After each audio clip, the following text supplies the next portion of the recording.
Hello दोस्तों, I hope आप सब अच्छे होंगे। अपनी तैयारी अच्छे से कर रहे होंगे। साथ में हम लोग यूपीपीएससी आर एग्जाम के लिए प्रैक्टिस सेट सॉल्व कर रहे हैं। और अभी जो प्रैक्टिस सेट सॉल्व कराया जा रहा है जीएस वर्ल्ड द्वारा पब्लिश किए गए टेस्ट सीरीज को हम लोग सॉल्व कर रहे हैं, जिसके अंतर्गत जीएस वाले सेक्शन को हम लोग कवर करेंगे। और इसमें आपको सारे सब्जेक्ट्स से रिलेटेड क्वेश्चंस देखने को मिलेंगे, मतलब कि ये आपका फुल टेस्ट होगा। और यह नए पैटर्न के अकॉर्डिंग जो जैसे क्वेश्चंस पूछने का जो ट्रेंड है वैसे ही क्वेश्चंस आपको देखने को मिलेंगे। तो ये जो भी प्रैक्टिस सेट कराए जा रहे हैं इसे सारे क्वेश्चंस को आप लोग अटेम्प्ट करिए और देखिए आप लोग के कितने क्वेश्चन सही हो रहे हैं, किस सेक्शन पे ध्यान देने की ज़रूरत है। और वीडियो अगर अच्छा लगे तो लाइक ज़रूर कर दिया करें, अपने दोस्तों साथियों के साथ वीडियो ज़रूर शेयर कर दें। और चैनल पे नए हो तो सब्सक्राइब जरूर कर लें और अपना फीडबैक कमेंट बॉक्स में ज़रूर दे दिया करें।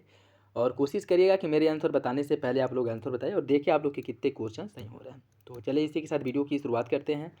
और देखिए बाकी मार्केट में जो भी प्रैक्टिस सेट्स आ रहे हैं जो एग्ज़ाम के नए पैटर्न के अकॉर्डिंग, और चाहे दृष्टि आईएएस हो, ध्येय आईएएस हो, या फिर संस्कृति आईएएस हो, सारे प्रैक्टिस सेट्स प्रॉपर सॉल्व कराए जाएंगे। तो आप लोग बस मेरे साथ बने रहिए और देखिए आप लोग के कितने क्वेश्चन सही हो रहे हैं। अपना फीडबैक कमेंट बॉक्स में जरूर दे दिया करें। क्वेश्चन नंबर फर्स्ट देखिए, भारतीय इतिहास प्राचीन भारतीय इतिहास को जानने के विभिन्न स्रोतों के अंतर्गत शामिल पुरातात्विक स्रोत अभिलेख के संदर्भ में दिए गए कथनों पर विचार करें और कूट के हिसाब से सही आंसर का चयन करें। मास्की, गुर्जरा और निट्टूर से प्राप्त अभिलेखों से सम्राट अशोक को देवनाम प्रियदर्शी कहा गया है। मंदसौर अभिलेख का संबंध मालवा नरेश यशोधर्मन से है। गिरनार अभिलेख से खारवेल के शासन की घटनाओं का क्रमबद्ध विवरण प्राप्त होता है। आपको कूट के हिसाब से सही आंसर का चयन करना है। कौन सा विकल्प इसमें सही है यह आपको बताना है। देखिए इसकी अगर हम बात करें, इसका जो सही आंसर है वो हो जाएगा आपका ऑप्शन बी, दूसरा सही है। पहला और तीसरा गलत है। पहला तीसरा गलत क्यों है? देखिए बात करें अगर पहले क्वेश्चन की, मास्की, गुर्जरा और निट्टूर, ठीक है, इसमें जो अशोक का उल्लेख किया गया है, अशोक के नाम का उल्लेख किया गया है। ठीक है, ठीक है, मास्की, गुर्जरा और निट्टूर में। इसके साथ साथ एक और है उदयगोलम, यहाँ पे अशोक के नाम का उल्लेख मिलता है। बाकी अशोक के जो भी अभिलेख हैं वहाँ पर इसे देवनाम प्रियदर्शी कहा गया है, लेकिन अशोक के केवल 4 अभिलेख ऐसे हैं जहाँ पे अशोक के नाम का उल्लेख अशोक के रूप में मिलता है। और वो चारों अभिलेख कौन कौन है? मास्की, गुर्जरा, निट्टूर और उदयगोलम। तो पहला आपका गलत हो जाएगा। यहाँ पे इसके नाम का उल्लेख जो है देवनाम प्रियदर्शी नहीं बल्कि अशोक के रूप में किया गया है। ठीक है, तो ये गलत हो जाएगा। बाकी दूसरा आपका सही है, मंदसौर अभिलेख जिसका संबंध मालवा नरेश यशोधर्मन से है, यह विकल्प आपका सही है। तीसरा गलत है। गिरनार अभिलेख की अगर हम बात करें, गिरनार अभिलेख या फिर जिसे जूनागढ़ अभिलेख के नाम से भी जाना जाता है, यह रुद्रदामन जो है उसकी विजय, उसके व्यक्तित्व और उसके द्वारा जो कृतियाँ जो रचनाएँ की गई हैं या फिर इसे जो भी उसके शासनकाल की जो महत्वपूर्ण घटनाएँ हैं उसका उल्लेख इसमें मिलता है। और इसी में खारवेल के शासन की जानकारी जो हमें मिलती है, खारवेल के शासन की जो जानकारी हमें मिलती है वो किससे मिलती है? इसका उल्लेख जो किया गया है वो हाथी गुम्फा अभिलेख में किया गया है। ठीक है, इसका उल्लेख जो है वो हाथी गुम्फा अभिलेख में है। ठीक है, हाथी गुम्फा अभिलेख में खारवेल के शासन का उल्लेख है। गिरनार अभिलेख में इसमें रुद्रदमन के शासन का उल्लेख किया गया है। तो ये भी आपका गलत हो जाएगा। पहला और तीसरा गलत है, दूसरा सही है। ठीक है, याद रखिएगा, इंपॉर्टेंट है। इसका सही आंसर हो जाएगा ऑप्शन बी। नेक्स्ट देखिए, न्यूमिस्मेटिक्स कहा जाता है अभिलेखों के अध्ययन को, विलुप्त हो चुके साक्ष्यों के अध्ययन को, सिक्कों के अध्ययन को, या फिर इनमें से कोई नहीं। इसका जो सही आंसर है वो हो जाएगा ऑप्शन सी, न्यूमिस्मेटिक्स या सिक्कों के अध्ययन को कहा जाता है। प्राचीन काल के जो सिक्के प्राप्त हुए हैं वह किस शासनकाल से संबंधित है या फिर इससे प्राचीन काल के किस समय किस युग से संबंधित है, इसके बारे में जो हमें जानकारी मिलती है। या फिर उन चीज सिक्कों के आधार पर जो हम समय का निर्धारण करते हैं या फिर शासन वगैरह का निर्धारण करते हैं कि किस शासन से संबंधित है, या सीधा सा मतलब ये है कि सिक्कों का जो अध्ययन किया जाता है उसको कहते हैं न्यूमिस्मेटिक्स। ऑप्शन सी हो जाएगा इसका। नेक्स्ट देखिए, इसमें सूची फर्स्ट को सूची सेकंड से सम्मिलित करना है। कुछ संहिताएं दी गई हैं और ब्राह्मण ग्रंथ दिया गया है। ऋग्वेद का जो ब्राह्मण ग्रंथ है, ऋग्वेद का ब्राह्मण ग्रंथ की अगर हम बात करें तो क्या है? देखिए ऋग्वेद का ब्राह्मण ग्रंथ है ऐतरेय और कौशितकी। ऐतरेय और कौशितकी ऋग्वेद का ब्राह्मण ग्रंथ है। यजुर्वेद का ब्राह्मण ग्रंथ है शतपथ और तैतरीय। शतपथ और तैतरीय यह यजुर्वेद का ब्राह्मण ग्रंथ है।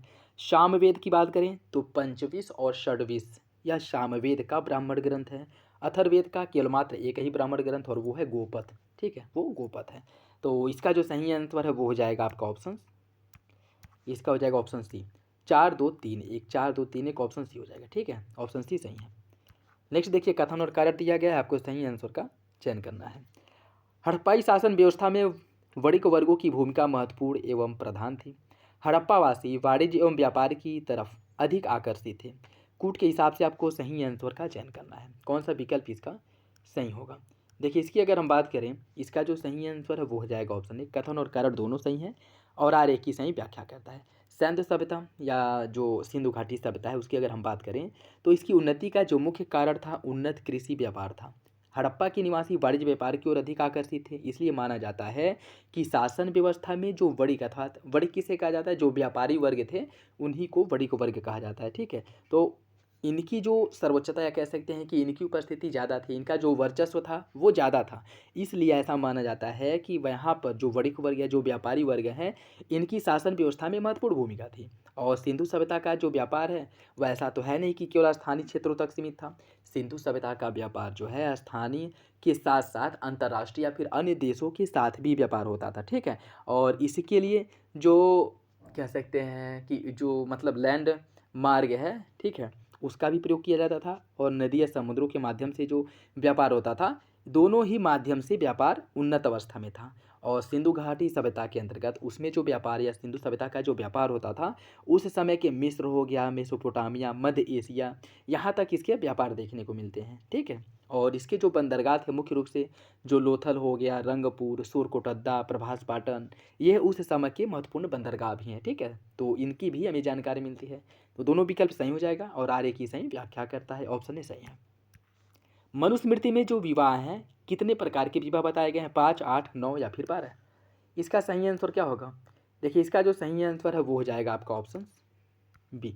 मनुस्मृति में विवाह टोटल 8 प्रकार के बताया गया, जिसमें से 4 विवाह जो है मान्य थे, ठीक है, जिनको समाज द्वारा मान्यता मिलती थी, और 4 विवाह अमान्य थे, ठीक है, जिनको समाज द्वारा मान्यता नहीं मिलती थी। ठीक है, और मान्य या फिर विवाह जो थे जिसके अंतर्गत ब्रह्म विवाह, दैव विवाह, आर्ष और प्रजापत्य विवाह, ये सभी मान्य विवाह थे। ब्रह्म विवाह की अगर बात करें, जैसे माता पिता द्वारा जैसे लड़के को ढूंढ करके योग्य वर के साथ अपनी स्त्री का या पुत्री का विवाह कर देना, यह होता था।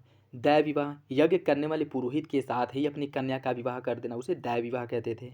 आर्ष विवाह, कन्या के पिता द्वारा यज्ञ कार्य हेतु कन्या का विवाह करना, ठीक है, जैसे यज्ञ करना है तो उसके लिए जो है कन्या का विवाह कर देना। प्रजापत्य विवाह, जैसे वर द्वारा कन्या के पिता से कन्या का हाथ मांग लेना, ठीक है, ये सभी क्या है, ये सभी प्रशंसनीय या फिर मान्य विवाह थे। ठीक है, इन्हें समाज द्वारा मान्यता प्राप्त थी। और बाकी जो 4 विवाह थे जिसके अंतर्गत आते हैं, जैसे असुर विवाह हो गया, कन्या के पिता द्वारा धन देकर कन्या का विवाह करना।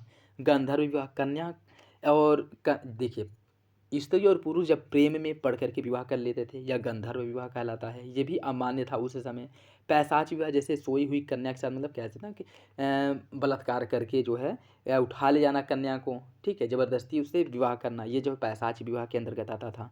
राक्षस विवाह, कन्या से बलपूर्वक उसका अपहरण करके विवाह कर लेना, तो ये सभी जो है इसके अंतर्गत आते हैं। ठीक है, मनुस्मृति में टोटल 8 प्रकार के विवाह की बात की गई है, जिसमें से 4 प्रशंसनीय है और 4 निंदनीय है। ठीक है, ऑप्शन बी इसका सही हो जाएगा।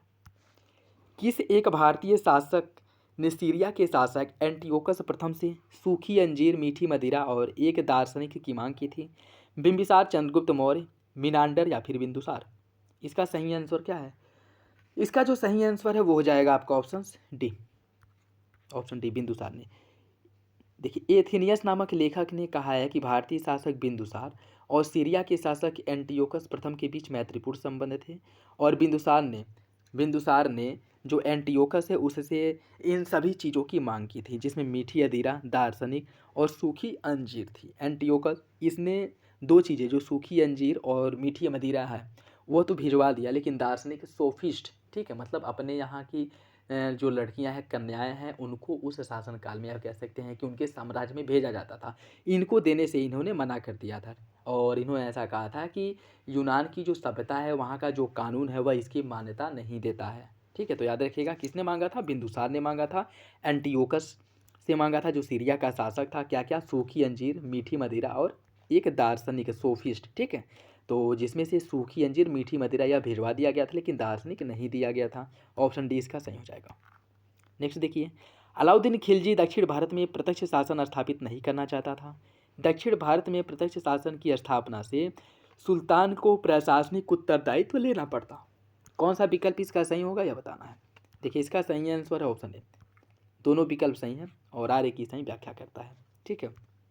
दक्षिण भारत पे अलाउद्दीन खिलजी जो है इसने इस पर आक्रमण किया था और जीता भी था, लेकिन प्रत्यक्ष शासन के अंतर्गत नहीं लाया, क्योंकि अगर प्रत्यक्ष शासन के अंतर्गत हम लाते हैं तो वहाँ पे अधिकारी तंत्र का निर्माण करना, उसके साथ साथ उसके साम्राज्य का रख रखाव करना, ठीक है, और साम्राज्य को सुचारू रूप से चलाने के लिए अधिकारियों की नियुक्ति करना, ठीक है, तो इसके लिए जो क्या कहते हैं पैसे वगैरह खर्च होते, तो यह जो है प्रत्यक्ष वहाँ पे शासन स्थापित न करके अपना पपेट शासन वहाँ चलाना चाहता था कि जो शासन वहाँ पे स्थापित हो इसको कर देते रहे नियमित रूप से, और इसके मतलब तहत इसके अंतर्गत वहाँ पे शासन करते रहें और बाकी वो अपना जो भी वहाँ पे करना है वो करे, लेकिन इनको नियमित रूप से कर भेजवाएं और जो मेजर ज़रूरतें होती हैं उस समय यह जो है अलाउद्दीन खिलजी जो है इसकी बातों को स्वीकार करें। ठीक है, तो दोनों विकल्प सही हो जाएगा, आर्य की सही व्याख्या करता है।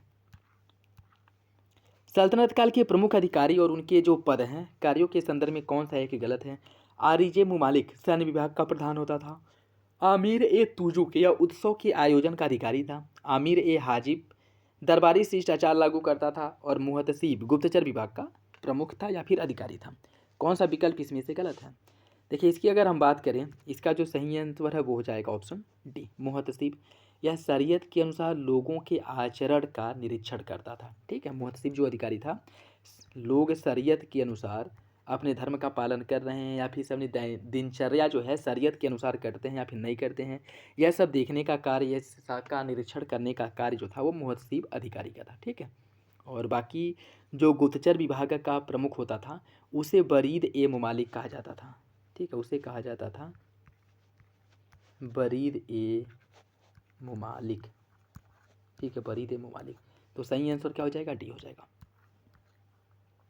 तुंगभद्रा नदी किस साम्राज्य का भरण पोषण करती थी। चोल, विजयनगर, पांड्य या फिर वकाटक। इसका सही आंसर हो जाएगा ऑप्शन बी। तुंगभद्रा नदी जो है विजयनगर साम्राज्य की का भरण पोषण करती थी। वहाँ की जो मतलब कह सकते हैं कि जो आपका विजयनगर साम्राज्य था इसकी जो स्थापना की गई थी यह तुंगभद्रा नदी के तट पर ही की गई थी और स्थापना इसका हरिहर और बुक्का इनके द्वारा विजयनगर साम्राज्य की स्थापना की गई थी। ठीक है, तो याद रखिएगा ऑप्शन बी हो जाएगा। और विजयनगर साम्राज्य इसके अंतर्गत 4 राजवंश आते हैं। ठीक है, और इनका क्रम पूछ लेता है तो याद रखिएगा संगम, सालू, तुलु और अराबिडू। संगम, सालू, तुलु और अराबिडू यह विजयनगर साम्राज्य के अंतर्गत आने वाले चार जो है वंश हैं। ठीक है, 4 राजवंश हैं जिन्होंने शासन किया था और इनका क्रम भी यही है, संगम, सालू,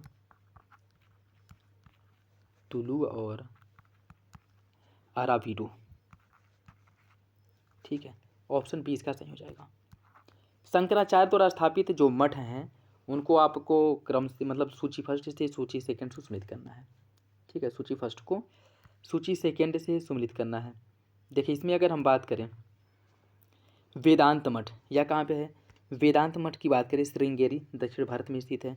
गोवर्धन मठ, गोवर्धन मठ की अगर हम बात करें यह है आपके, एक सेकेंड, देखिए वेदांत मठ जो है यह आपकी जगन्नाथपुरी पूर्वी भारत में है वेदांत मठ। ठीक है, गोवर्धन मठ है श्रृंगेरी दक्षिण भारत में है। शारदा मठ है बद्रीनाथ, बद्रीनाथ उत्तर प्रदेश नहीं उत्तराखंड है। ठीक है, ज्योतिर्मठ है द्वारिका में। तो इसका जो सही आंसर वह 1, 2, 3, 4 ऑप्शन भी हो जाएगा। ठीक है, वेदांत मठ है जगन्नाथपुरी पूर्वी भारत, गोवर्धन मठ श्रृंगेरी दक्षिण भारत, शारदा मठ बद्रीनाथ उत्तराखंड और ज्योतिर्मठ द्वारका पश्चिमी भारत। ऑप्शन बी इसका सही हो जाएगा, ऑप्शन बी सही है। शेरशाह सूरी के राजनीतिक अभियानों के संदर्भ में कौन सा विकल्प सही सुमेलित है। मालवा अभियान इसके द्वारा 1541 में शेरशाह सूरी ने मालवा अभियान किया। रायसीना अभियान 1543 में, मारवाड़ अभियान 1545 और कालिंजर अभियान 1544। कौन सा विकल्प इसमें से सही है। देखिए इसका जो सही आंसर हो जाएगा ऑप्शन बी रायसीन अभियान 1543, ये सही है। ठीक है, बाकी जो मालवा अभियान किया गया था इसके द्वारा वह 1542 में किया गया था। 1542 में इसने मालवा अभियान किया था। 1543 में रायसीन अभियान, मारवाड़ अभियान इसने किया था 1544 में और कालिंजर अभियान किया 1545 में। ठीक है, 1545 में और कालिंजर अभियान 1545 में ही जो बारूद फटने गोला जो तोप का गोला होता है वो फटने के कारण इसकी मृत्यु हो गई थी। ठीक है, तो क्रम से अगर लगाने के लिए भी पूछ ले तो भी याद रखिएगा। बाकी इसका पहला जो अभियान था वह गखड़ों के विरुद्ध था, गखड़ों के विरुद्ध था और यह हुआ था 1541 में। तो 1541 में गखड़ों के विरुद्ध इसने अभियान किया था और उसके बाद जो है इसका मालवा अभियान हुआ 1542 में, ठीक है 1542 में मालवा अभियान हुआ। रायसीन अभियान की बात करें, रायसीन मालवा अभियान जो है यह 1542 में हुआ। रायसीन अभियान हुआ था आपका 1543 में। मारवाड़ अभियान हुआ था 1544 में। कालिंजर अभियान हुआ था 1545 में। सही आंसर हो जाएगा ऑप्शन बी। अकबर द्वारा जारी सबसे बड़ा स्वर्ण का सिक्का कौन था? इलाही, संसब, जलाली या फिर दाम?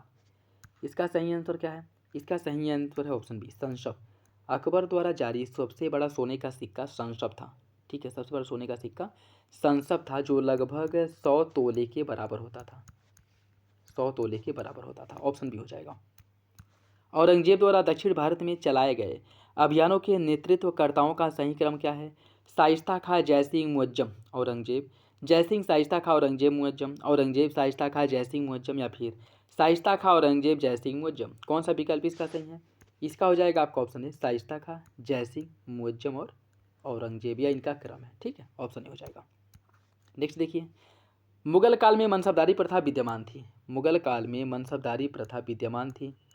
मनसबदारों का जो चयन है योग्यता के आधार पर किया जाता था। कौन सा विकल्प इसका सही होगा? मनसबदारों का जो चयन है योग्यता के आधार पर होता था। आपको बताना है कौन सा विकल्प सही होगा। देखिए इसका सही आंसर ऑप्शन बी। कथन और कारण दोनों सही है, लेकिन आर्य की सही व्याख्या करता है, ठीक है।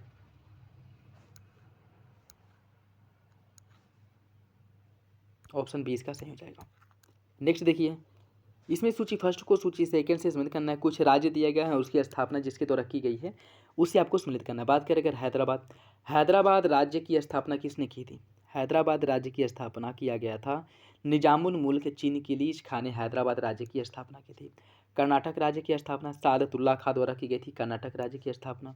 अवध की स्थापना सादत खां बुरहानुल मुल्क ने, सादत खां बुरहानुल मुल्क ने अवध की स्थापना की थी। और केरल की स्थापना मार्तंड वर्मा ने की थी, ठीक है। सही आंसर हो जाएगा 2, 1, 3, 4, ऑप्शन बी 2, 1, 3, 4। और इन सभी राज्यों की स्थापना 18वीं शताब्दी में की गई थी, याद रखिएगा। इन सभी की स्थापना 18वीं शताब्दी में हुई थी। ऑप्शन बी सही है। पुर्तगाली वायसराय के संदर्भ में देखिए, अल्फांसो डी अल्बुकर्क या ऐसा पुर्तगाली वायसराय था जिसने भारत पर प्रभुत्व स्थापित करने के लिए शांत जल की नीति का पालन किया। नीनो डी कुन्हा 1529 में वायसराय बनकर भारत आया और इसने 1530 में कोच्चिन की जगह गोवा को पुर्तगालियों की राजधानी बनाया। कौन सा विकल्प इसका सही होगा? इसका सही आंसर है ऑप्शन बी। ऑप्शन बी दूसरा सही है, ठीक है। अल्फांसो डी अल्बुकर्क की बात करें तो यह 1509 ईस्वी में भारत आया था। और यह जो है इसके द्वारा इसने यह भारत में दूसरा वायसराय था, ठीक है। पुर्तगालियों का दूसरा वायसराय था। और इसने फ्रांसिस्को डी अल्मीडा के शांत जल की नीति को बंद कर दिया। अल्फांसो डी अल्बुकर्क जो है इसने शांत जल की नीति को बंद कर दिया था। शांत जल की नीति की शुरुआत किसने की थी? शांत जल की नीति की शुरुआत जो की गई थी वह फ्रांसिस्को डी अल्मीडा द्वारा की गई थी, ठीक है। फ्रांसिस्को डी अल्मीडा द्वारा, जिसको बंद किया था अल्फांसो डी अल्बुकर्क ने। और इसके द्वारा बीजापुर के शासक यूसुफ आदिल शाह से, बीजापुर के शासक यूसुफ आदिल शाह से इसने गोवा छीन लिया था। कब यह छीना गया था? 1510 ईस्वी में, ठीक है। 1510 में इसने गोवा को छीन लिया, ठीक है। तो याद रखिएगा सही आंसर हो जाएगा दूसरा सही है, पहला गलत है। नेक्स्ट देखिए, इन्हें आपको बताना है कूट के हिसाब से सही आंसर का चयन करना है। प्रथम कर्नाटक युद्ध 1746, द्वितीय कर्नाटक युद्ध 1749, प्रथम आंग्ल मैसूर युद्ध 1767, द्वितीय आंग्ल मैसूर युद्ध 1780।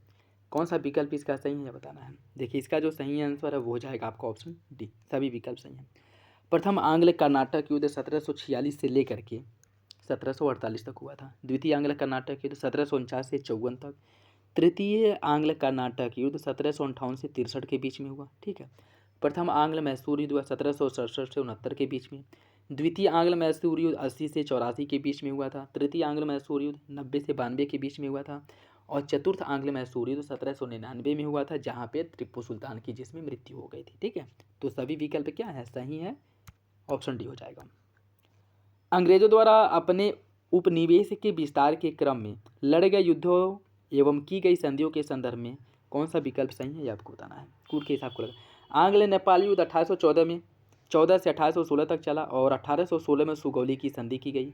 1885 में डफरिन के समय आंग्ल वर्मा का तीसरा युद्ध लड़ा गया, जिसके बाद वर्मा का विलय भारत में हो गया। 1839-42 में लिंटन के समय प्रथम आंग्ल अफगान युद्ध हुआ था। एलनबरो के शासनकाल में 1843 में सिंध का अंग्रेजी राज्य में विलय कर लिया गया था और चार्ल्स नेपियर को इसका प्रथम गवर्नर बनाया गया था। कौन सा विकल्प इसका सही होगा ये आपको बताना है। देखिए इसकी अगर हम बात करें, इसका जो सही आंसर है वो हो जाएगा आपका 1, 2, 4, ऑप्शन सी 1, 2, 4। ठीक है, तीसरा गलत है। तीसरे में क्या है? 1839-42 में लिंटन के समय प्रथम आंग्ल अफगान युद्ध हुआ था। यह कथन आपका गलत है। ठीक है, देखिए प्रथम आंग्ल अफगान युद्ध की अगर हम बात करें, 1739 से 42 ईस्वी में प्रथम आंग्ल अफगान युद्ध हुआ था, लेकिन यह लिंटन के समय न होकर के ऑकलैंड के समय में हुआ था। ठीक है, ऑकलैंड के समय में हुआ था। तो तीसरा विकल्प जो है यह गलत है, बाकी तीनों विकल्प आपके सही हैं। ठीक है, डलहौजी द्वारा विलय किए गए राज्यों का सही क्रम क्या है? सतारा, बघाट, झांसी, अवध, बघाट, झांसी, सतारा, अवध, या फिर अवध, झांसी, सतारा, बघाट, झांसी, अवध, सतारा, बघाट। इसका जो सही आंसर वो हो जाएगा ऑप्शन ए। ठीक है, डलहौजी द्वारा जो विलय किया गया था, सबसे पहले सतारा का विलय किया था इसने 1848 में, इसने सतारा का।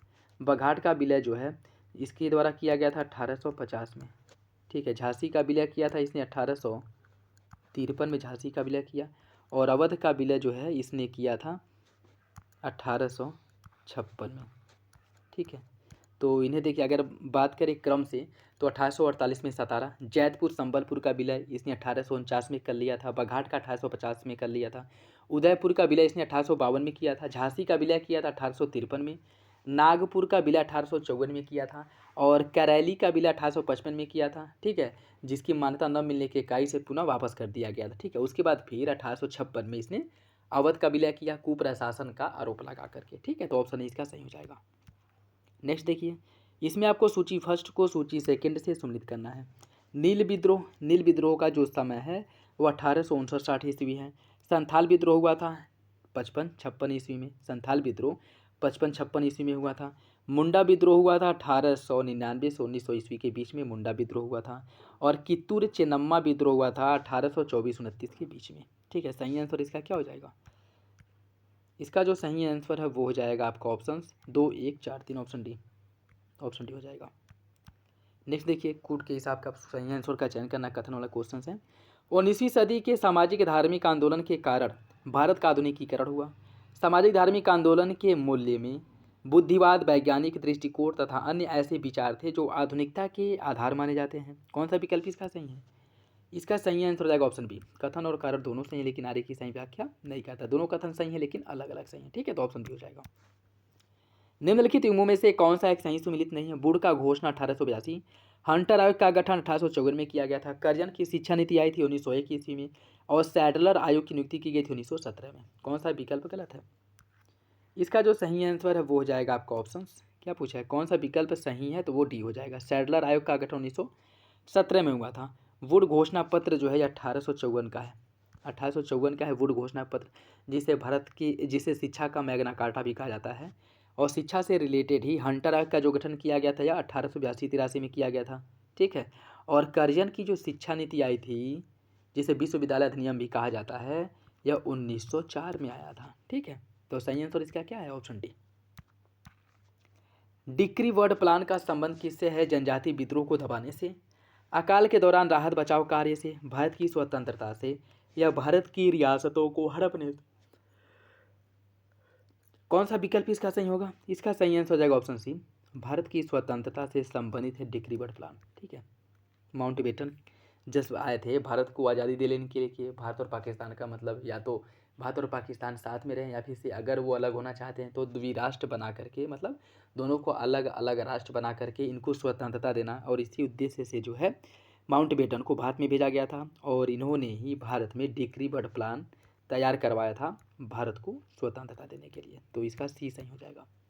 राजा हरि सिंह ने जम्मू कश्मीर का भारत में विलय नामक दस्तावेज पर जब हस्ताक्षर किया था, मतलब कब किया था ये बताना। 22 अक्टूबर 1947, 24 अक्टूबर 1947, 26 अक्टूबर 1947, या फिर 30 अक्टूबर 1947। इसका सही आंसर हो जाएगा आपको ऑप्शन सी, 26 अक्टूबर 1947 को इन्होंने हस्ताक्षर किया था। ठीक है, विलय पत्र पर। ऑप्शन सी इसका सही हो जाएगा। ठीक है, देखिए 22 अक्टूबर 1947 को जो पाकिस्तान ने कश्मीर में घुसपैठ किया, जिसके बाद 26 अक्टूबर 1947 को इन्होंने कश्मीर को बचाने के उद्देश्य से जम्मू कश्मीर को भारत का हिस्सा बताते हुए भारत में विलय कर लिया, और उसी संदर्भ में 26 अक्टूबर 1947 को विलय पत्र पर हस्ताक्षर किया इन्होंने। तो सी इसका सही हो जाएगा। नेक्स्ट देखिए, भारत अफगानिस्तान की सीमा का निर्धारण करने हेतु डूरंड आयोग का जो गठन किया गया था, किस गवर्नर के समय में, किस गवर्नर जनरल के समय में किया गया था? Lord Canning, Lord Mayo, Lord Dufferin या फिर लॉर्ड लैंसडाउन? इसका जो सही आंसर है वो हो जाएगा आपका ऑप्शन डी, लॉर्ड लैंसडाउन के समय में किया गया था। और कब किया गया था? यह जो है 1888 से 94 तक इसका समय था और इसी के संदर्भ में, इसी बीच जो है इसका गठन हुआ था। ठीक है, 1893 में भारत अफगानिस्तान के बीच सीमा का निर्धारण करने के लिए। ठीक है, तो ऑप्शन डी हो जाएगा। निम्नलिखित युग्मों में से कौन सा एक सुमिलित नहीं, कौन सा एक सुमिलित है यह बताना है। 8 डिग्री चैनल या मालदीव को मिनिकॉय से अलग करती है। 10 डिग्री चैनल अंडमान को कोको द्वीप से। 6 डिग्री चैनल भारत को श्रीलंका से। 9 डिग्री चैनल इंदिरा पॉइंट को इंडोनेशिया से। कौन सा विकल्प सही है? इसका सही आंसर हो जाएगा ऑप्शन है, 8 डिग्री चैनल मालदीव को मिनिकॉय से अलग करती है, यह आपका सही हो जाएगा। और 10 डिग्री चैनल की बात करें तो यह लघु अंडमान को कार निकोबार से अलग करती है। ठीक है, लघु अंडमान को कार निकोबार से अलग करती है। ठीक, और 6 डिग्री चैनल या ग्रेट निकोबार को सुमात्रा से। 6 डिग्री चैनल जो है ग्रेट निकोबार को सुमात्रा से अलग करती है, सुमात्रा से। ठीक, और 9 डिग्री चैनल जो है यह मिनिकॉय को, 9 डिग्री चैनल मिनिकॉय को लक्षद्वीप से अलग करती है, मिनिकॉय को लक्षद्वीप से अलग करती है। ठीक है, तो इसका सही आंसर क्या हो जाएगा? Option A, 8 degree channel Maldives को मिनिकॉय से। दिल्ली का लाल किला, सांची का स्तूप एवं सिकंदरा में अकबर के मकबरे में किस संरचना की चट्टानों का प्रयोग इनके स्थापत्य में किया गया? धारवाड़, कुरप्पा, गोंडवाना या फिर विंध्यन? इसका सही आंसर क्या होगा? इसका सही आंसर हो जाएगा ऑप्शन डी, विंध्यन क्रम की चट्टानों का उपयोग किया गया है। ठीक है, और इसमें मुख्य रूप से लाल बलुआ पत्थर, चूना पत्थर से निर्मित यह एक ऐसी संरचना है जिसमें धात्विक खनिजों का अभाव है। भवन निर्माण के पदार्थों के भंडार की दृष्टि से इनका जो आर्थिक महत्व है वह बहुत ज़्यादा है। और दिल्ली का लाल किला हो गया, सांची का स्तूप हो गया, सिकंदरा में अकबर के मकबरा हो गए। ठीक है, इन सभी का जो निर्माण है लाल बलुआ पत्थर जो विंध्यन क्रम की चट्टान है इन्हीं से किया गया। धारवाड़ क्रम की चट्टानें हैं या तो इसमें लौह पाया जाता है, लौह खनिजों की संपदा या भंडार पाए जाते हैं। कुरप्पा, इसमें भी लौह खनिजों संपदा के भंडार पाए जाते हैं। गोंडवाना क्रम की चट्टानें जो है कोयला प्रधान संरचना है। और बाकी जो आपकी विंध्यन संरचना है यह अधात्विक खनिजों के भंडार इसमें पाए जाते हैं। ठीक है, और इसमें मुख्य रूप से भवन निर्माण सामग्री के लिए यह क्या है? विश्व प्रसिद्ध है, या कह सकते हैं कि आर्थिक महत्व की चट्टानें हैं। तो डी इसका सही हो जाएगा, यही सही है। नेक्स्ट देखिए, कथन और कार्य दिया गया है। माउंट एवरेस्ट और कंचनजंगा जैसी ऊंची पर्वत चोटियाँ पूर्वी हिमालय में ही विद्यमान हैं। पूर्व में दबाव बल अधिक होने के कारण पूर्वी पर्वतीय क्षेत्र अधिक ऊंचा है। कौन सा विकल्प इसका सही है? देखिए, इसका जो सही आंसर हो जाएगा ऑप्शन बी, कथन और कारण दोनों सही हैं लेकिन आर्य की सही व्याख्या नहीं करता है। पूर्व में जो दबाव बल है अधिक होने के कारण पूर्वी पर्वत क्षेत्र अधिक ऊंचा है और यही कारण है कि माउंट एवरेस्ट और कंचनजंगा जैसी जो ऊंची पर्वत चोटियां हैं यह पूर्वी हिमालय में ही विद्यमान हैं। और इसी के साथ ही हिमालय की श्रेणियां भारत की ओर उत्तल और तिब्बत की ओर अवतल हैं। याद रखिएगा, भारत की जो हिमालय है इनका जो आकार है अगर उसकी हम बात करें तो यह भारत की ओर उत्तल है, तिब्बत की ओर अवतल है। ठीक है, इसका हो जाएगा बी। भारत के प्रमुख दर्रों तथा उनसे प्रशस्त मार्ग के संदर्भ में सूची फर्स्ट को सूची सेकेंड से सुनिश्चित करना है। जाराला दर्रा यह कहाँ पे है? जाराला दर्रा की बात करें तो यह भारत और चाइना के बीच में है। जेलेपला दर्रा यह जो है गंगटोक को लहासा से जोड़ता है। पांगसाउ दर्रा, पांगसाउ दर्रा जो है अरुणाचल प्रदेश को म्यांमार से जोड़ता है और तुजू दर्रा मणिपुर को म्यांमार से जोड़ता है। ठीक है, तो जाराल दर्रा जो है यह भारत को चीन से जोड़ता है। जेलेपला दर्रा गंगटोक को लहासा से जोड़ता है। पांगसाउ दर्रा अरुणाचल प्रदेश को म्यांमार से जोड़ता है। तुजू दर्रा जो है मणिपुर को म्यांमार से जोड़ता है। सही आंसर 2, 1, 4, 3 ऑप्शन बी हो जाएगा। दोस्तों, वीडियो अगर अच्छा लगे तो लाइक जरूर कर दिया करें और अपने दोस्तों साथियों के साथ वीडियो जरूर शेयर कर दें। और किसी भी क्वेश्चन को लेकर के कोई डाउट हो तो कमेंट बॉक्स में कमेंट करके पूछ सकते हैं। और वीडियो आप लोगों को कैसा लगा अपना फीडबैक कमेंट बॉक्स में जरूर दे दिया करें। 16 वन पाए जाते हैं नीलगिरी पहाड़ी पर, अन्नामलाई पहाड़ी पर, पालनी पहाड़ी पर या फिर उपरोक्त में से सभी?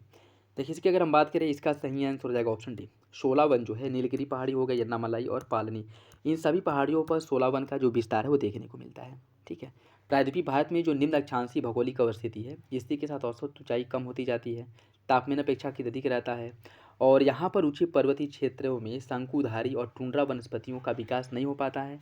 प्रायद्वीपीय भारत में जो पर्वतीय वन है, यह मुख्य रूप से जो देखने को मिलते हैं हमको पश्चिमी घाट, विंध्याचल, नीलगिरी पर्वत श्रृंखलाओं में देखने को मिलते हैं। और इसमें भी खास तौर पे जो नीलगिरी पहाड़ी हो गई, अन्नामलाई, पालनी की पहाड़ी, यहाँ पर जो पाए जाने वाले वन हैं इनको शोला वन कहा जाता है। ठीक है, और यह जो है शीतोष्ण कटिबंधीय आर्द्र पर्णपाती प्रकार की वनस्पतियाँ हैं। ठीक है, शीतोष्ण कटिबंधीय आर्द्र पर्णपाती प्रकार की वनस्पति हैं। और इसके अंतर्गत जो 16 वन हैं उसमें जो मुख्य रूप से जो वनस्पतियाँ पाई जाती हैं, मैगलेनिया हो गई, लेरेल, सिनकोना, बैटल, एल्म, ये सभी जो है मुख्य रूप से पाई जाती हैं। ठीक है, तो ऑप्शन डी इसका सही हो जाएगा। नेक्स्ट देखिए, इसमें सूची फर्स्ट को सूची सेकंड से सम्मिलित करना है। सूची फर्स्ट को सूची सेकंड से सम्मिलित करना है। जस्ता की जो मुख्य खाने हैं वो है आपकी जावर में। सोना मुख्य रूप से हट्टी की खानों में प्राप्त होती हैं। क्रोमाइट की अगर हम बात करें तो यह सुकिंदा, और पायराइट जो है अमझोर। ठीक है, पायराइट के लिए जो प्रसिद्ध खान है वो है अमझोर। तो इसका सही आंसर हो जाएगा 3, 4, 2, 1, ऑप्शन सी 3, 4, 2, 1। लैटराइट मृदा के संदर्भ में कौन सा विकल्प सही नहीं है? इस मृदा का विकास उन क्षेत्रों में अधिक हुआ है जहां तापमान एवं वर्षा उच्च होती है। इस मृदा में जैव पदार्थ नाइट्रोजन, फास्फोरस और कैल्शियम की कमी होती है। इस मृदा में बागानी कृषि उपयुक्त रहती है। यह मृदा सूखने के बाद भी चिपचिपी रहती है। कौन सा विकल्प इसमें से गलत है? इसका जो सही आंसर है वो हो जाएगा आपका ऑप्शन डी। यह मृदा सूखने के बाद भी चिपचिपी रहती है, यही आपका गलत है। जो लेटराइट मृदा है वह सूखने के बाद बहुत कठोर हो जाती है, ईंटों के जैसे। ठीक है, ईंटों के जैसे कठोर हो जाती है। तो सही आंसर क्या हो जाएगा? Option D. निम्नलिखित कथनों पर विचार कीजिए। साल भर 30 उत्तरी और 60 दक्षिणी अक्षांशों के मध्य प्रवाहित होने वाली हवाएं पछुआ हवाएं कहलाती है। भारत के उत्तर पश्चिम क्षेत्र में शीतकालीन वर्षा लाने वाली आर्द्र वायु राशियाँ पछुआ हवाओं का ही भाग हैं। कौन सा विकल्प इसका सही होगा? इसका सही आंसर है ऑप्शन बी। ठीक है, ऑप्शन बी। साल भर 30 उत्तरी और 60 दक्षिणी अक्षांशों की मध्य, इसकी अगर हम बात करें, साल भर 30 और 60 अक्षांशों के मध्य दोनों गोलार्ध में पछुआ पवन चलती है। ऐसा नहीं कि 30 उत्तरी अक्षांश और 60 दक्षिणी अक्षांश के बीच चलती है, 30 से 60 अक्षांशों के बीच चलती है। ठीक है, 30 से 60 अक्षांशों के बीच दोनों गोलार्धों में पछुआ पवन प्रवाहित होती है। ठीक है, तो दूसरा आपका सही है, पहला गलत है। हिंद महासागर में सागर धाराओं की नियमित दिशा में परिवर्तन के लिए निम्नलिखित में से कौन सा कारक उत्तरदायी है? हिंद महासागर एक अर्ध महासागर है। हिंद महासागर में मानसूनी प्रवाह पाया जाता है। हिंद महासागर एक स्थल परिबद्ध महासागर है। हिंद महासागर में लवणता में अपेक्षाकृत अधिक भिन्नता पाई जाती है। कौन सा कारक उत्तरदायी है हिंद महासागर में सागरी धाराओं को नियमित दिशा में परिवर्तन के लिए? इसका सही आंसर क्या होगा? इसका जो सही आंसर है वो हो जाएगा आपका ऑप्शन बी। हिंद महासागर में मानसूनी प्रवाह होता है, ये बात आपका सही है, जिस कारण 6 महीने हवाएं जो हैं 6 महीने हवाएं जो हैं समुद्र से स्थल की ओर, ठीक, ऐसे चलती हैं, और 6 महीने इधर से। ठीक है, देखिए 6 महीने हवाएं जो है यह आपकी उत्तर पश्चिम से दक्षिण, उत्तर पूर्व से दक्षिण पश्चिम की ओर चलती हैं, और 6 महीने तक जो हवाएं हैं दक्षिण पश्चिम से उत्तर पूर्व की ओर चलती हैं। ठीक है, और ऐसा होता क्यों है? ऐसा मानसूनी हवाओं के कारण होता है। ठीक है, तो ऑप्शन बी इसका क्या हो जाएगा? सही हो जाएगा। नेक्स्ट देखिए, इसमें भी सूची फर्स्ट को सूची सेकंड से सम्मिलित करना है। कुछ देश दिए गए और उसका नगर। कनाडा का जो प्रसिद्ध नगर है वो कौन है? टोरंटो। ग्रीस का है एथेंस, नाइजीरिया का है लागोस, और सीरिया का है इमस्कस। सही आंसर क्या हो जाएगा? इसका सही आंसर हो जाएगा 3, 4, 1, 2, ऑप्शन सी, ऑप्शन 2 हो जाएगा। 38वीं डिग्री समानांतर रेखा किन दो देशों के बीच में है? 38वीं डिग्री समानांतर रेखा किन दो देशों के बीच में है? देखिए इसकी अगर हम बात करें, 38वीं डिग्री समानांतर रेखा जो है या उत्तर कोरिया और दक्षिण कोरिया के बीच में, ऑप्शन डी हो जाएगा। ठीक है, सामान्यतः पृथ्वी की सतह से ऊंचाई बढ़ने के साथ तापमान में कमी आती है, क्योंकि वायुमंडल पृथ्वी की सतह से केवल ऊपर की ओर गर्म हो सकता है। ऊपरी वायुमंडल में आर्द्रता अधिक होती है। ऊपरी वायुमंडल में हवा का घनत्व कम होता है। कौन सा विकल्प इसका सही होगा? इसका जो सही आंसर वो हो जाएगा ऑप्शन सी, पहला और तीसरा सही है। ठीक है, वायुमंडल पृथ्वी की सतह से केवल ऊपर की ओर गर्म होता है, और ऊपरी वायुमंडल में हवा का जो घनत्व है वो कम होता है। तो पहला और तीसरा सही हो जाएगा। रास तनूरा तेल शोधनशाला कहाँ पे है? ईरान, इराक, सऊदी अरब या फिर यूक्रेन? इसका जो सही आंसर वो हो जाएगा आपका ऑप्शन सी, यह जो है सऊदी अरेबिया में है। ठीक है, सऊदी अरेबिया में है, सऊदी अरेबिया में। ठीक है, और यह फारस की खाड़ी के तटीय क्षेत्र की सर्वाधिक पुरानी तेल शोधनशाला है, जिस पर सऊदी अरब का अधिकार है। ऑप्शन सी इसका सही हो जाएगा। और इसमें तेल शोधनशाला की जो शुरुआत की गई थी 1945 में की गई थी, ये भी याद रखिएगा। ऑप्शन सी इसका सही है। निम्नलिखित में से कौन सा युग में सुमेलित नहीं है? डॉनबास बेसिन या कोयला प्रधान या कह सकते हैं कि कोयला के लिए प्रसिद्ध है।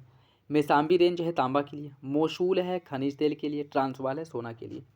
कौन सा विकल्प इसमें से सुमेलित नहीं है? इसका सही आंसर हो जाएगा ऑप्शन सी, मोसूल जो है खनिज तेल। यह आपका एक सेकेंड, तो इसका जो सही आंसर है वो हो जाएगा आपका ऑप्शन बी, मोसूल, बसरा, तिकरूत, ये सभी खनिज तेल के और सभी यह इराक में स्थित है। ठीक है, तो यह विकल्प आपका सही है। ठीक, सही। इसका जो गलत है वो हो जाएगा आपका मेसाम्बी रेंज। मेसाम्बी रेंज की बात करें तो यह तांबा नहीं बल्कि लौह खनिजों के लिए प्रसिद्ध है, लौह खनिजों के लिए। ठीक है, ऑप्शन बी इसका सही हो जाएगा। नेक्स्ट देखिए, इसमें सूची फर्स्ट को सूची सेकेंड से सुनिश्चित करना है। कुछ औद्योगिक नगर दिए गए और देश, जैसे लंका शायर की अगर हम बात करें, यह किस देश में स्थित है? लंका शायर जो औद्योगिक नगर है वो आपके यूके ब्रिटेन में स्थित है। रूहर या फिर जिसे रूर बेसिन कहा जाता है, यह आपके जर्मनी में स्थित है। कैहीन जो है यह जापान में है। और दक्षिण अपलेशियन क्षेत्र है अमेरिका में। सही आंसर हो जाएगा इसका 3, 2, 4, 1, ऑप्शन डी। ऑप्शन डी इसका सही हो जाएगा। नेक्स्ट देखिए, कथन और कारण दिया गया है, सही आंसर का चयन करना है। विश्व में उत्तरी अटलांटिक नौ परिवहन मार्ग सबसे अधिक व्यस्त समुद्री मार्ग है और यह संसार के 2 मुख्य औद्योगिक क्षेत्रों को जोड़ता है। कौन सा विकल्प इसका सही होगा? इसका सही आंसर हो जाएगा ऑप्शन ए, कथन और कारण दोनों सही है और आगे की सही व्याख्या करता है। ऑप्शन ए सही है। ठीक, निम्नलिखित में से कौन सा विकल्प सुमेलित नहीं है? मध्य एशिया, यहाँ पे मुख्य रूप से जो वनस्पतियाँ पाई जाती हैं अल्पाइन प्रकार की वनस्पति पाई जाती हैं। कांगो बेसिन में नेग्रिटो, कालाहारी में बुशमैन जनजातियाँ और स्कैंडिनेवियाई में नॉर्डिक जनजातियाँ पाई जाती हैं। कौन सा विकल्प इसमें से गलत है? इसका सही answer option B, Congo basin में नेग्रिटो नहीं। कांगो बेसिन की अगर हम बात करें, यहाँ पे जो जनजातियाँ पाई जाती हैं, पिग्मी जनजाति पाई जाती है कांगो बेसिन में। ठीक है, मध्य एशिया में अल्पाइन, कालाहारी मरुस्थल में बुशमैन, स्कैंडिनेवियाई क्षेत्र में नॉर्डिक जो है वो पाए जाते हैं। तो इसका सही आंसर बी हो जाएगा। निम्नलिखित कथनों पर विचार कीजिए। इटली, फ्रांस, कनाडा और स्पेन उपयुक्त स्थानों में से कहाँ पर रक्त वर्षा जो रक्त वृष्टि होती है किन क्षेत्रों में होती है आपको बताना है। देखिए, इसकी अगर हम बात करें, यह इटली में होती है रक्त वृष्टि। ठीक है, रक्त वृष्टि। और यह रक्त वृष्टि होती क्यों है? देखिए, जो हवाएं चलती हैं, जो हवाएं उत्तर से, जो हवाएं जो है दक्षिण से उत्तर की तरफ चलती हैं, यह सहारा रेगिस्तान से जो धूल कणें अपने साथ लेकर के जाती हैं। ठीक है, उसके ऊपर है आपका भूमध्य सागर। भूमध्य सागर से आर्द्रता ग्रहण करती हैं और आर्द्रता ग्रहण करने के बाद उसके ऊपर जो इटली है, इटली में वर्षा करती हैं। ठीक है, और यही वर्षा जो धूल कर लेकर के जाती हैं वर्षा के रूप में इटली में गिरता है। ठीक है, जिससे रक्त वृष्टि कहते हैं, जो मुख्य रूप से वहाँ पे अंगूर की जो कृषि है उसके लिए बहुत ज़्यादा नुकसानदायक होता है। तो सही आंसर क्या हो जाएगा? ऑप्शन सी, अर्थात इटली। लोम्बोक जलडमरमद किन 2 द्वीपों के मध्य में स्थित है? लोम्बोक शम्बाला, शम्बाला जावा, जावा बाली या बाली लोम्बोक। इसका सही आंसर क्या होगा? इसका जो सही आंसर वो हो जाएगा ऑप्शन डी, लोम्बोक जलडमरमद जो है या बाली और लोम्बोक के बीच में है। ऑप्शन डी इसका सही हो जाएगा। ठीक है, और यह जो है इंडोनेशिया के बाली और लोम्बोक द्वीप को अलग करता है। ठीक है, और जावा सागर को हिंद महासागर से जोड़ता है। जावा सागर को हिंद महासागर से जोड़ता है और बाली को लोम्बोक से अलग करता है। ऑप्शन डी हो जाएगा। ग्रेनेडा कहाँ पे स्थित है? ग्रेनेडा प्रशांत महासागर, भूमध्य सागर, कैरिबियन सागर या फिर इनमें से कोई नहीं। इसका सही आंसर क्या होगा? देखिए, इसकी अगर हम बात करें, इसका जो सही आंसर वो हो जाएगा आपका ऑप्शन सी, कैरिबियन सागर में स्थित है ग्रेनेडा। ऑप्शन सी हो जाएगा। निम्नलिखित में से कौन सुमेलित नहीं है? डाउन्स, यहाँ उष्णकटिबंधीय घास का मैदान पाया जाता है। स्टेपीज शीतोष्णकटिबंधीय घास का मैदान है। सेलवास जो है उष्णकटिबंधीय वन है और टाइगा शीतोष्णकटिबंधीय वन है। कौन सा विकल्प इसमें से गलत है? इसका जो सही आंसर है वो हो जाएगा आपका ऑप्शन ए, डाउन्स उष्णकटिबंधीय घास का मैदान। यह गलत है। डाउन्स की अगर हम बात करें, यह शीतोष्णकटिबंधीय घास का मैदान है, न कि उष्णकटिबंधीय घास का मैदान। ठीक है, तो यह आपका गलत हो जाएगा। निम्नलिखित फसलों में से किस एक को जिप्सम की अधिक मात्रा की आवश्यकता होती है? धान, गेहूं, मूंगफली या फिर बरसीम। इसका सही आंसर क्या होगा? इसका सही आंसर हो जाएगा साथी ऑप्शन सी, मूंगफली को जिप्सम की अधिक मात्रा में ज़रूरत होती है। ऑप्शन सी हो जाएगा। नेक्स्ट देखिए, इसमें सूची फर्स्ट को सूची सेकेंड से सुनिश्चित करना। कुछ दोआब दिए गए हैं और किन नदियों के बीच में किस दोआब का निर्माण हुआ है उसे आपको सुनिश्चित करना। बिष्ट दोआब का जो निर्माण हुआ है वह ब्यास और सतलज के बीच में हुआ है। बिष्ट ब्यास है सतलज। ठीक है, ऐसे याद रख सकते हैं, बिष्ट ब्यास है सतलज। ठीक है, और बारी दोआब, बारी की अगर हम बात करें तो रावी, बारी दोआब का जो विस्तार हुआ है रावी और ब्यास के बीच में। रावी और ब्यास, रावी इसको आप उल्टा करके ब्यास रावी है ना, तो बारी ऐसे करके याद कर सकते हैं। ठीक है, बारी तो आपका विस्तार रावी ब्यास के बीच में हुआ था। रचना तो आपका जो विकास है, रचना तो आपका जो विकास हुआ है रावी और चेनाब के बीच में हुआ है। और चार्ज तो आपका विकास चेनाब और झेलम के बीच में हुआ। ठीक है, इसका जो सही आंसर है वो हो जाएगा आपका ऑप्शन नहीं हो जाएगा 3-2-1-4, 3-2-1-4। ठीक है, बिष्ट दोआब ब्यास और सतलज के बीच में, बारी दोआब रावी और ब्यास के बीच में, रचना दोआब रावी और चेनाब के बीच में, चार्ज दोआब चेनाब और झेलम के बीच में। भारतवर्ष की ऊंची चोटी माउंट एवरेस्ट है, कंचनजंगा, गार्डविन आस्टिन या फिर नंदा देवी। इसका सही answer option C, Godwin Austen, जिसे केटू के नाम से भी जाना जाता है। ऑप्शन सी हो जाएगा। मैकमोहन रेखा का जो निर्धारण है वो कब किया गया था? इसका निर्धारण किया गया था 1914 ईस्वी में। ऑप्शन सी हो जाएगा। निम्नलिखित जिलों में से कौन सा एक हरदोई के साथ सीमा साझा नहीं करता? सीतापुर, खीरी, बरेली या फिर उन्नाव। इसका सही answer option C, Bareilly. Option C इसका सही हो जाएगा। ठीक है, पूर्व से पश्चिम दिशा की ओर यात्रा करने के दौरान आप उत्तर प्रदेश के कुछ शोध संस्थानों को देखते हैं। इनका सही क्रम क्या होगा? इनका सही क्रम क्या है? देखिए, इसकी अगर हम बात करें, इसका जो सही क्रम है साग भाजी अनुसंधान संस्थान। ठीक है, साग भाजी अनुसंधान संस्थान कहाँ पे है? वाराणसी में। वाराणसी में। उसके बाद दीनदयाल पशु अनुसंधान संस्थान, दीनदयाल पशु अनुसंधान संस्थान, यह कहाँ पे है? आपके मथुरा में है, मथुरा में। उसके बाद है वीवी गिरी लेबर इंस्टीट्यूट, यह कहाँ पे है? नोएडा में है। तो यह इसका क्रम है। ठीक, ऑप्शन बी हो जाएगा। कतरनिया घाट वन्यजीव विहार के संदर्भ में देखिए कौन सा विकल्प गलत है? यह उत्तर प्रदेश के खीरी जनपद में है। गिरवा या गेरुआ नदी इस विहार से होकर के प्रवाहित होती है। इस विहार की स्थापना 1970 में की गई थी और 1989 में इसे बाघ परियोजना से आच्छादित किया गया था। कौन सा विकल्प इसमें से गलत है? इसका जो सही आंसर है वो हो जाएगा आपका ऑप्शन बी, गिरवा या गेरुआ नदी इस बिहार से होकर के प्रवाहित होती है। आपका गलत है। ठीक है, यह गलत है।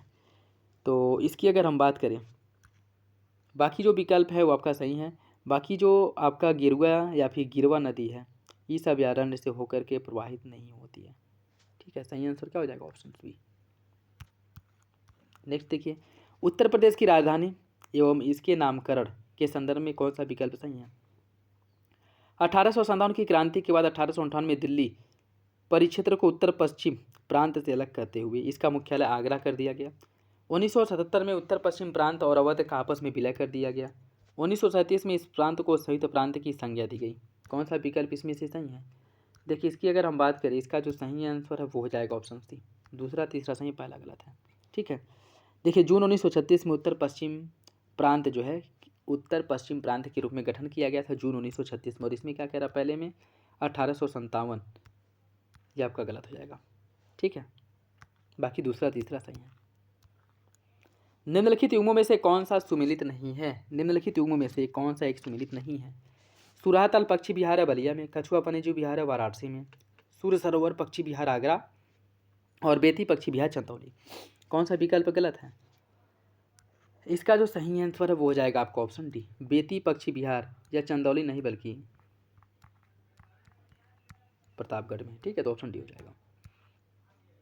उत्तर प्रदेश का वह नृत्य जिसमें महिलाएं अपने सर पर पहिया रखकर उसके ऊपर घड़ा रखकर नृत्य करती हैं उसे क्या कहते हैं? पाई डंडा, राई, नौटंकी या फिर चारकूला। इसे कहा जाता है चारकूला नृत्य।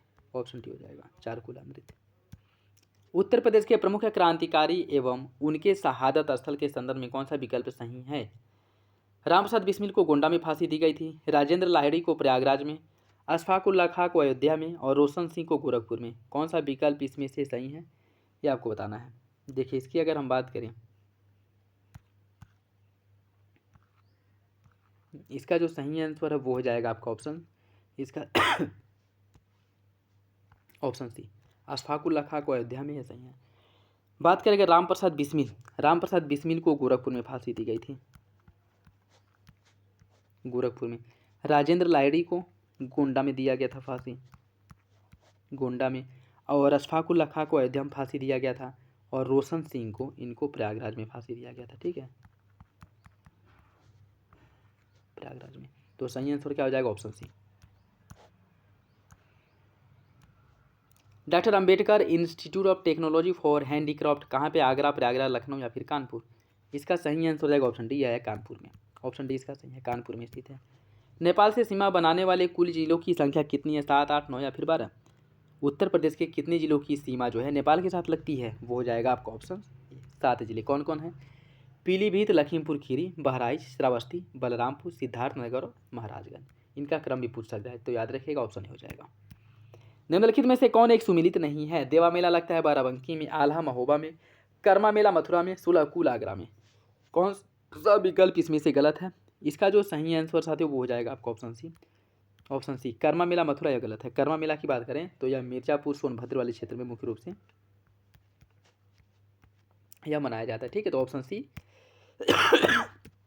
गलत हो जाएगा। ठीक है, नेक्स्ट देखिए, मुख्य निर्वाचन आयुक्त के संदर्भ में कौन सा विकल्प गलत है? राष्ट्रपति द्वारा नियुक्ति की जाती है और उसी विधि से हटाया जाता है जिस विधि से उच्चतम न्यायालय के न्यायाधीश को हटाया जाता है। मुख्य निर्वाचन आयुक्त राष्ट्रपति के प्रसाद पर्यंत पद धारण करते हैं, या फिर इनमें से कोई नहीं? कौन सा विकल्प गलत है? देखिए, इसका सही आंसर हो जाएगा ऑप्शन सी। ठीक है, राष्ट्रपति के प्रसाद पर्यंत पद धारण करते हैं, आपका गलत है। और देखिए, बहुत से क्वेश्चन ऐसे होते हैं जो अगर आप अच्छे से पढ़ रहे हैं तो उसका आंसर आप उसी में से ही ढूंढ निकालेंगे। ठीक है, देखिए, जैसे अगर मुख्य निर्वाचन आयुक्त के बारे में अगर ये पता है कि इनको उसी रीति से हटाया जाता है जिस रीति से ये सर्वोच्च न्यायालय के न्यायाधीश को, तो यह राष्ट्रपति के प्रसाद पर्यंत कैसे पद धारण करेंगे, या फिर इसे बी और सी अगर आप पढ़ेंगे ऑप्शन, तो इसमें जो क्या मिलेगा, विरोधाभास मिलेगा। एक बी में कह रहा है कि उच्च न्यायालय के न्यायाधीश को जैसे हटाया जाता है वैसे इनको भी हटाया जाता है, और सी में कह रहा है कि ये राष्ट्रपति के प्रसाद पर्यंत होते हैं। तो दोनों तो सही हो नहीं सकता।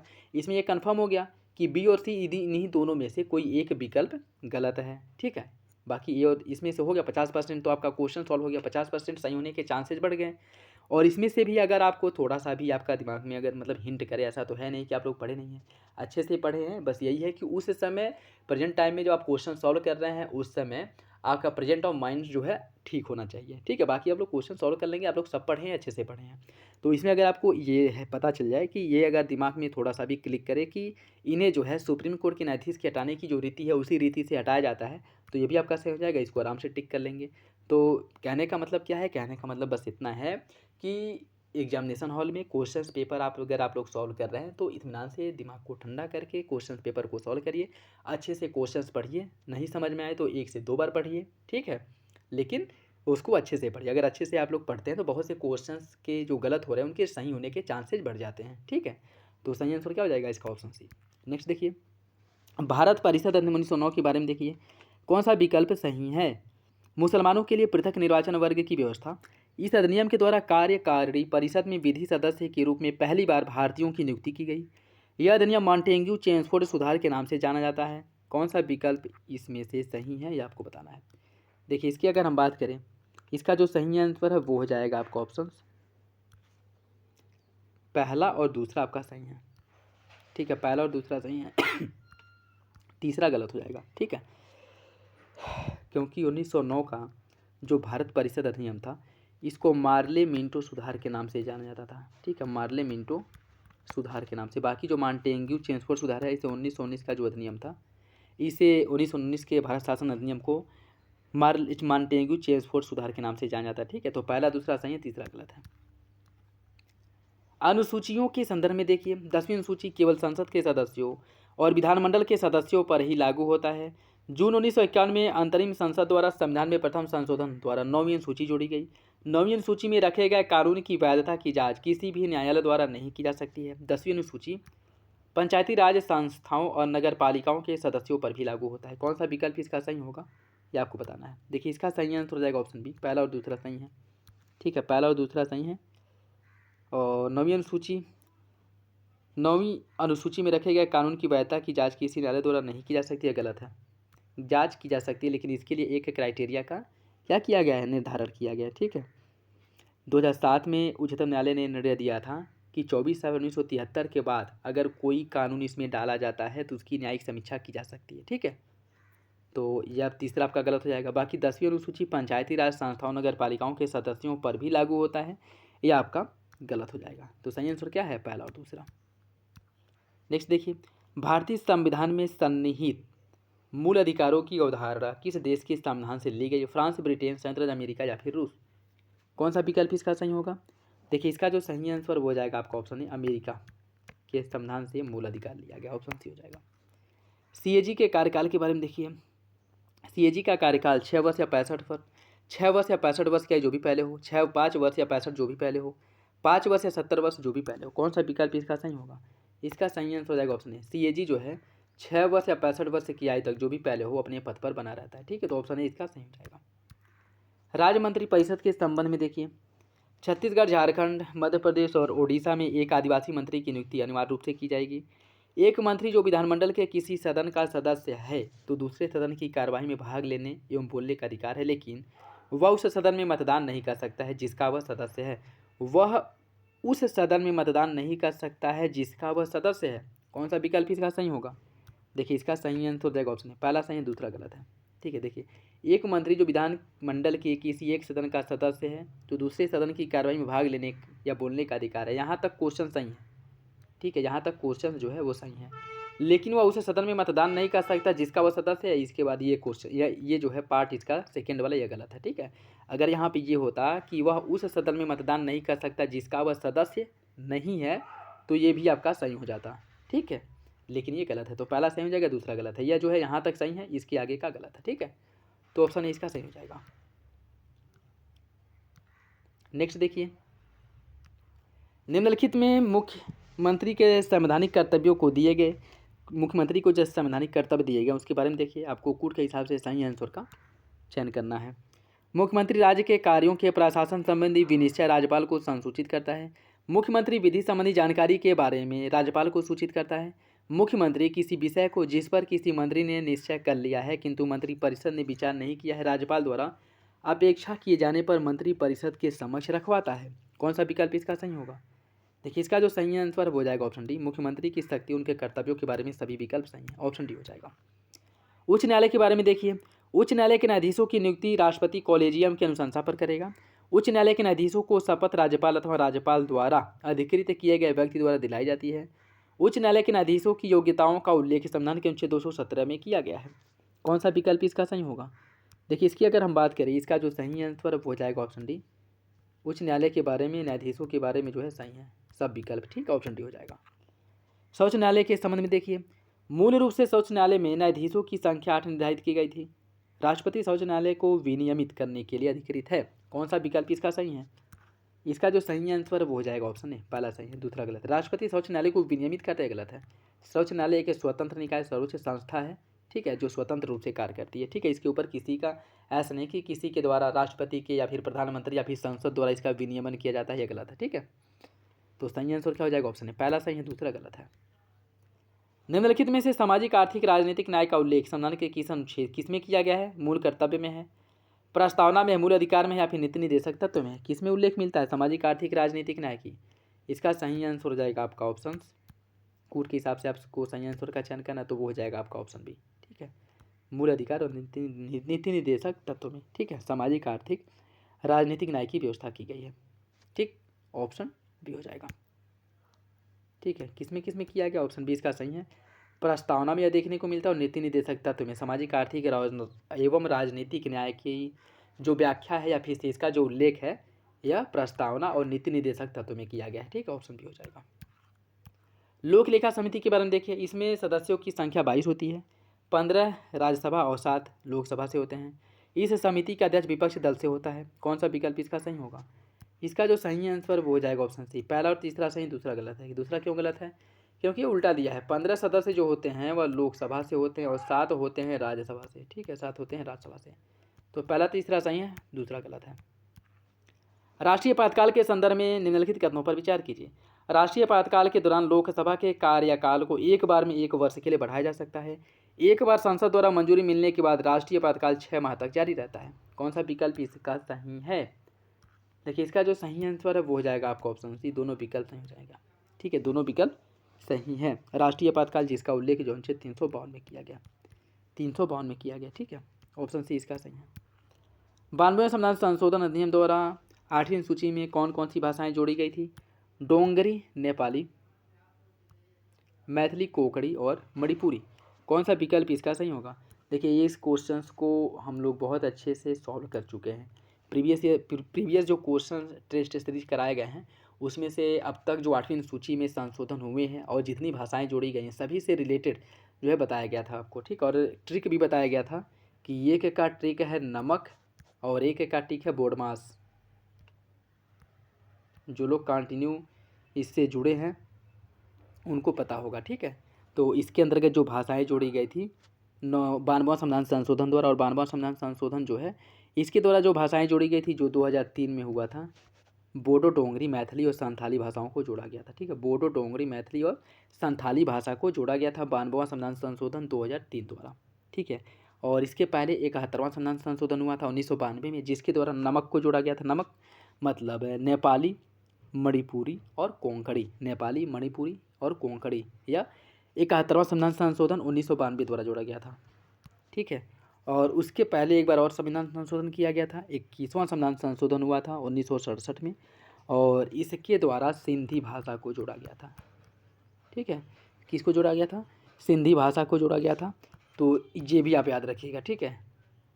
92वां संविधान संशोधन 2003 जिसके द्वारा बोडमास को जोड़ा गया था, 71वां संविधान संशोधन 1992 जिसके द्वारा नमक को जोड़ा गया था, और 21वां संविधान संशोधन 1967 जिसके द्वारा सिंधी भाषा को जोड़ा गया था, ठीक है। तो अब तक 3 बार संशोधन हो चुका है। तो इसका जो सही आंसर है वो हो जाएगा आपका ऑप्शन बी हो जाएगा 2, 4, 5। उपराष्ट्रपति बनने के लिए जो योग्यताएं हैं क्या है? वह भारत का नागरिक हो, न्यूनतम आयु 35 वर्ष हो, राज्यसभा सदस्य बनने की योग्यता रखता हो। सही आंसर हो जाएगा आपका ऑप्शन डी। सभी विकल्प उपराष्ट्रपति बनने की योग्यता के बारे में सही है, ठीक है। तो सही आंसर क्या हो जाएगा? आपका ऑप्शन डी हो जाएगा। और अनुच्छेद 66 में उपराष्ट्रपति के निर्वाचन के बारे में प्रावधान करता है, अनुच्छेद 66 में, ठीक है, जिसमें प्रावधान किया गया है कि उपराष्ट्रपति का जो निर्वाचन है एकल संक्रमणी मत पद्धति द्वारा होगा, ठीक है। सही आंसर क्या हो जाएगा? टी। भारतीय संविधान के आधारभूत संरचना में संशोधन नहीं कर सकते हैं, ऐसा प्रावधान किस वाद में किया गया था? गोलकनाथ, केशवानंद शंकरी या फिर सज्जन? इसका सही आंसर है ऑप्शन बी, केशवानंद भारतीवाद 1973 में, जिसमें 13 न्यायाधीशों की पीठ ने निर्णय दिया था कि संसद को संविधान के किसी भी हिस्से में संशोधन करने का अधिकार है, लेकिन संसद संविधान के आधारभूत ढांचे में संशोधन नहीं कर सकता। और संविधान का आधारभूत ढांचा क्या है इसका निर्धारण समय समय पर कौन करेगा? सुप्रीम कोर्ट करेगा, ठीक है। तो ऑप्शन बी हो जाएगा। सेवा क्षेत्र अर्थव्यवस्था के किस क्षेत्र को कहा जाता है? प्राथमिक क्षेत्र, द्वितीयक, तृतीयक या फिर चतुर्थ? इसका हो जाएगा आपका ऑप्शन सी, तृतीयक क्षेत्र को, ऑप्शन सी।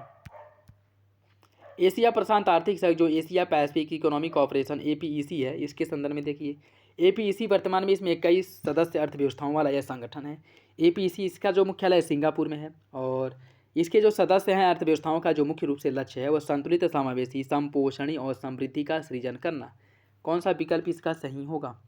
देखिए इसकी अगर हम बात करें, इसका जो सही आंसर है वो हो जाएगा आपका ऑप्शन डी। सभी विकल्प एपीईसी के बारे में सही है, ऑप्शन डी हो जाएगा, ठीक है। ऑप्शन डी हो जाएगा। और इसके अगर स्थापना की बात कर ले कि इसका जो गठन है वो कब किया गया था, तो वो भी याद रखिएगा 1989 में इसका गठन किया गया था, 1989 में, ठीक है। Option D. विदेशी विनिमय प्रबंधन अधिनियम FEMA के बारे में देखिए। फेमा का उद्देश्य विदेशी मुद्रा का प्रबंधन करना और विदेशी व्यापार को बढ़ाने के उद्देश्य से विदेशी भुगतान को अधिक से अधिक सुविधाजनक बनाना। 1 जून 2000 को भारत में फेरा के स्थान पर फेमा लागू किया गया। फेमा के अंतर्गत दोषसिद्ध का दायित्व प्रवर्तन एजेंसी पर होता है। कौन सा विकल्प इसका सही होगा? देखिए इसका भी सही आंसर हो जाएगा आपका ऑप्शन डी। सभी विकल्प सही हैं, ठीक है। देखिए 2000 ईस्वी के पहले जो भारत में विदेशी व्यापार को नियमित और विदेशी मुद्रा को प्रबंधित करने का जो दायित्व था वो फेरा के पास था, लेकिन 2000 ईस्वी में फेरा की जगह पर फेमा को लाया गया, ठीक है। तो सभी विकल्प सही हो जाएंगे, याद रखिएगा। वित्त आयोग के बारे में देखिए। भारत की संचित निधि को बढ़ाने के संदर्भ में आवश्यक सिफारिश करता है। कर राजस्व को राज्यों के बीच किस आधार पर बंटवारा इसका किया जाए इसे संबंधित सिफारिश करता है, और यह वित्त विधेयक तैयार करता है। कौन सा विकल्प इसका सही होगा? देखिए इसकी अगर हम बात करें, इसका सही आंसर हो जाएगा आपका ऑप्शन सी। पहला दूसरा सही, तीसरा गलत है।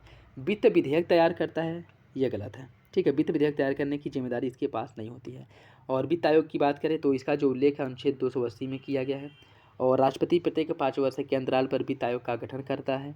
केंद्र और राज्यों के बीच करों का बंटवारा करने के लिए शुद्ध राजस्व में वृद्धि कैसे की जा सकती है, और राज्यों की जो हिस्सेदारी है वो केंद्रीय करों में कितनी होगी, इन सभी की सिफारिशें जो है इसी के द्वारा की जाती है, ठीक है। तो पहला दूसरा सही हो जाएगा। किस पंचवर्षीय योजना के तहत राउरकेला, भिलाई और दुर्गापुर में लौह इस्पात संयंत्रों की स्थापना की गई थी? इसका जो स्थापना किया गया था वह द्वितीय पंचवर्षीय योजना जो 1956 से लेकर के 61 तक था, इसी के बीच में किया गया था। ठीक है, तो सही आंसर क्या हो जाएगा? Option A. निम्नलिखित में से किस मद को मिश्रित उपभोक्ता मूल्य सूचकांक में सम्मिलित नहीं किया गया है? आवास, इलेक्ट्रॉनिक उपकरण, ईंधन या फिर खाद्य और पेय पदार्थ? इसका सही आंसर क्या है? इसका सही आंसर ऑप्शन बी, इलेक्ट्रॉनिक उपकरण। ऑप्शन बी इसका सही हो जाएगा। ठीक है, स्वामित्व योजना के बारे में देखिए। यह एक राज्य प्रायोजित योजना है। इसकी शुरुआत 15 अप्रैल 2020 को की गई थी। भारतीय संरक्षण विभाग इस योजना के लिए प्रौद्योगिक कार्यान्वयन एजेंसी है। कौन सा विकल्प इसका सही होगा यह आपको बताना है। कूट के हिसाब से सही आंसर का चयन करना है। ठीक है, तो इसका जो सही आंसर है वो हो जाएगा आपको ऑप्शन सी। इसका जो स्थापना है 24 अप्रैल 2020 को किया गया था, राष्ट्रीय पंचायती राज दिवस के अवसर पर। और इसकी अगर हम बात करें, इसका जो मुख्य उद्देश्य है ग्रामीण भारत के लिए एकीकृत संपत्ति सत्यापन समाधान प्रदान करना। यह स्वामित्व योजना मतलब जो गांव की जो लोगों की ज़मीन होती है उस पर किसका अधिकार है पता ही नहीं चलता है। ठीक है, और उसकी जो मुख्य रूप से कहाँ तक ये बाउंड्री है, कोई ज़मीन है वह कहाँ तक ज़मीन किसकी है, कहाँ तक किसकी है, इसका कोई निर्धारण नहीं होता है। तो यह जो है स्वामित्व योजना के अंतर्गत जो ज़मीन जिसकी है उसके नाम पर रजिस्टर्ड करना और इनका जो है क्या करना, सीमाबद्ध करना। ठीक है, जिससे कि जो विवाद होते हैं ज़मीन को लेकर के गांव में वो ना हो। ठीक है, याद रखिएगा, इंपॉर्टेंट है। Network for grinning the financial system से क्या समझते हैं? Network for grinning the financial system से क्या तात्पर्य है? यह केंद्रीय बैंकों का एक स्वैच्छिक समूह है। क्या है? केंद्रीय बैंकों का एक स्वैच्छिक समूह। ऑप्शन बी हो जाएगा। निम्नलिखित में से किस सूत्र की सहायता से प्राथमिक घाटा ज्ञात किया जाता है? प्राथमिक घाटा ज्ञात करने के लिए किसका उपयोग करते हैं? देखिए, प्राथमिक घाटा अगर हमको ज्ञात करना है तो प्राथमिक घाटा ज्ञात करने के लिए राजकोषीय घाटे में से जो ब्याज वाला भुगतान हिस्सा है उसको माइनस कर देंगे। देखिए, सीधे शब्दों में मैं आपको बताता हूँ कि इसका मतलब क्या है प्राथमिक घाटा। ठीक है, देखिए, जैसे मान लीजिए आप जो है खर्च कर रहे हैं 100 रुपये और आप ये सोच रहे हैं कि मैं 100 रुपये खर्च कर रहा हूँ तो 100 रुपये मुझे मिलेगा। 100 रुपये आपने खर्च तो कर दिया, लेकिन मिलना चाहिए आपको 100 रुपये, मिल रहा है आपको 80 रुपये। तो घाटा कितने का हुआ? 20 रुपये का घाटा हुआ। और 20 रुपये की घाटे की भरपाई के लिए आप क्या करेंगे? लोगों से ऋण लेंगे, उधार लेंगे। और 20 रुपये की भरपाई के लिए जो उधार ले रहे हैं जिससे कि आपका जो 100 रुपये खर्च किए थे वो 100 रुपया पूरा हो जाए, तो ये 20 रुपये जो आप उधार लेंगे इस पर आपको ब्याज भी तो देना होगा। जो आप उधार ले रहे हैं, ऋण ले रहे हैं, उस पर ब्याज भी देना होगा। तो अगर आप राजकोषीय घाटे के अंतर्गत प्राथमिक घाटे की गणना कर रहे हैं और आपने जो 20 रुपये का ऋण लिया है, इस 20 रुपये पर जो आपको ब्याज देना है उस ब्याज को हटा दीजिए, माइनस कर दीजिए कि यह ब्याज कुछ है ही नहीं, बस ये 20 रुपया बस हमको देना है। ठीक है, जो मूल राशि है बस यही देना है। इस पर अगर आप राजकोषीय घाटे की गणना कर रहे हैं, ब्याज वाले हिस्से को माइनस करके उसके बाद जो घाटा आपको प्राप्त होगा वही कहलाता है प्राथमिक घाटा। ठीक है, तो मतलब क्या है आपने समझ लिया। आई होप आपको समझ में आया होगा कि 100 रुपये आपने खर्च किया, 80 रुपये आपको प्राप्त हुआ, 20 रुपये का आपको घाटा हो गया और 20 रुपये की भरपाई के लिए आपने 20 रुपये का लोन लिया और 20 रुपये का जो लोन लिया है इस पर जो आपको ब्याज देना है उस ब्याज को आपने हटा दिया। ठीक है, ब्याज देना ही नहीं है। उसके बाद आप घाटे की गणना कर रहे हैं, उससे जो है आपको जो राजकोषीय घाटे की प्राप्ति होगी उसी को कहते हैं प्राथमिक घाटा। ठीक है, तो सही आंसर क्या हो जाएगा? Option C. प्राथमिक घाटा निकालने के लिए राजकोषीय घाटे में से ब्याज वाले हिस्से को जो ब्याज भुगतान करना है इसको माइनस कर दिया जाता है, तब आपको प्राथमिक घाटा प्राप्त होता है। ऑप्शन सी इसका क्या है? सही है। Base erosion and profit shifting यह क्या है? यह संसाधन समृद्ध लेकिन पिछड़े क्षेत्रों में बहुराष्ट्रीय कंपनी द्वारा खनन संचालन से संदर्भ में देखा जाता है।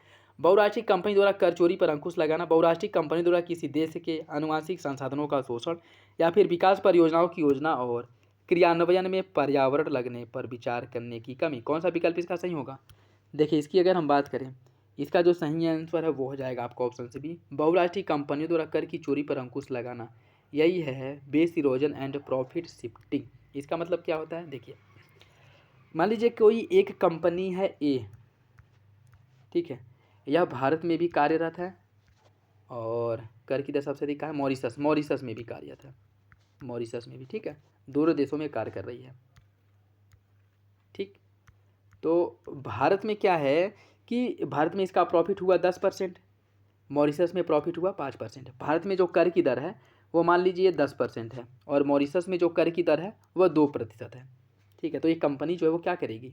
ये कंपनी तो यही सोचेगी कि ना कि मेरा जो लाभ दिखे वह सबसे ज़्यादा लाभ कहाँ दिखे, मॉरिशस में दिखे, जहाँ पे कर की दर 2% है, जिससे कि मुझे कर जो है क्या करे, कर जो है मुझे कम देना पड़े।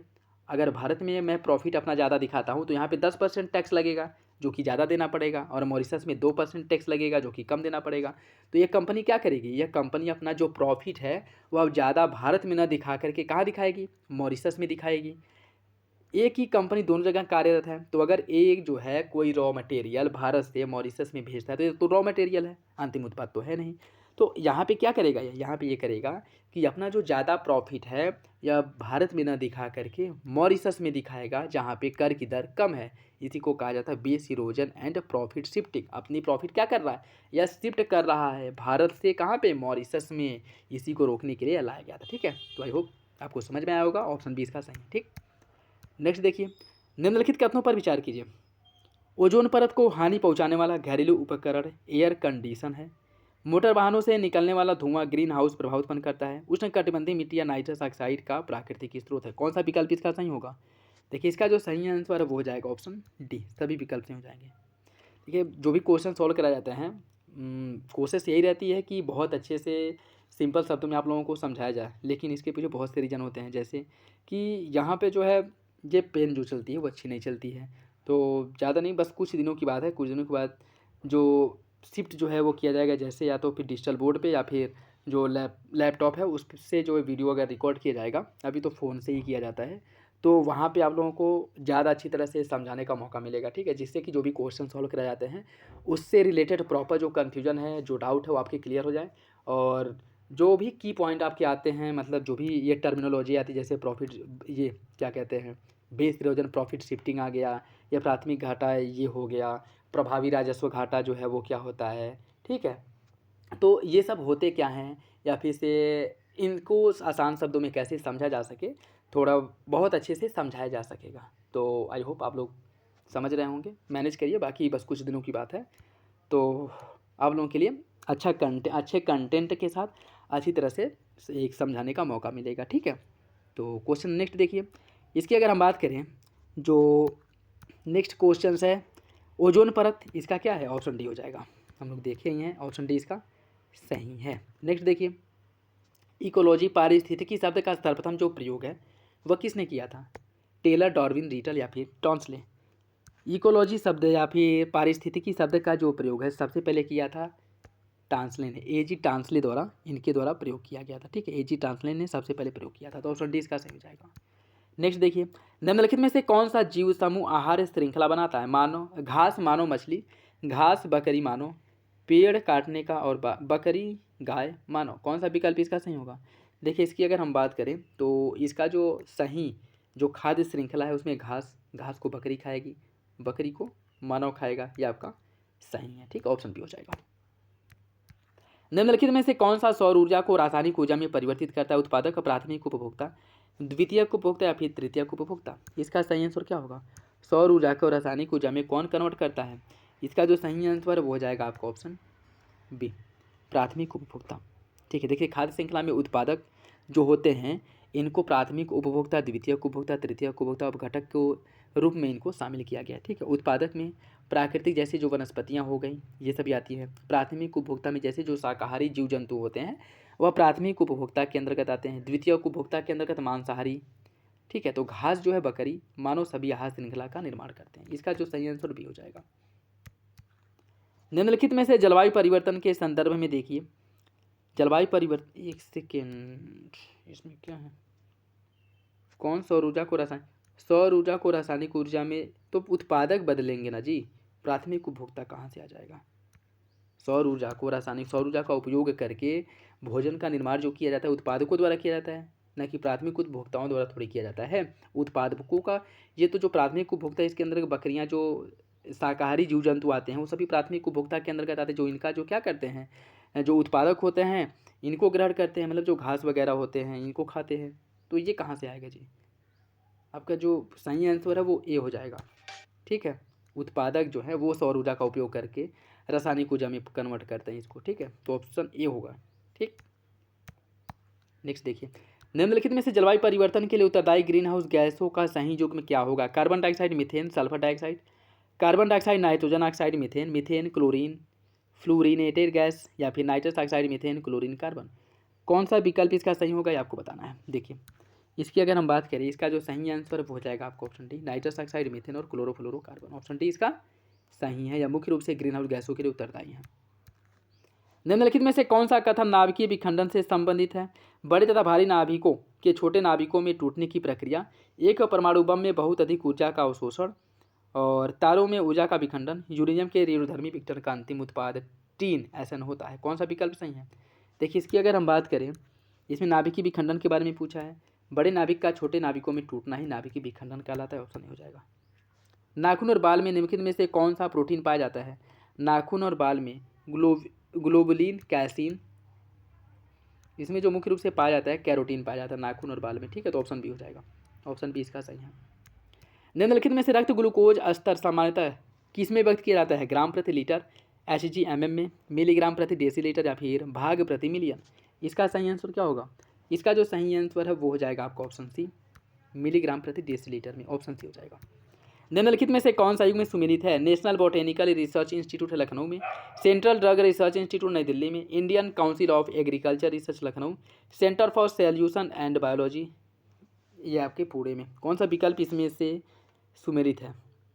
देखिए इसका जो सही आंसर हो जाएगा ऑप्शन है, central drug research institute Lucknow में है। ठीक है, central drug research institute Lucknow में, सेंट्रल ड्रग रिसर्च इंस्टीट्यूट। बाकी Indian council of agriculture research जो है, Indian council of agriculture research, यह लखनऊ नहीं दिल्ली में है। ठीक है, दिल्ली में है। और centre for cellular and molecular biology, यह जो है हैदराबाद में है, हैदराबाद में। ठीक है, तो सही आंसर ये हो जाएगा।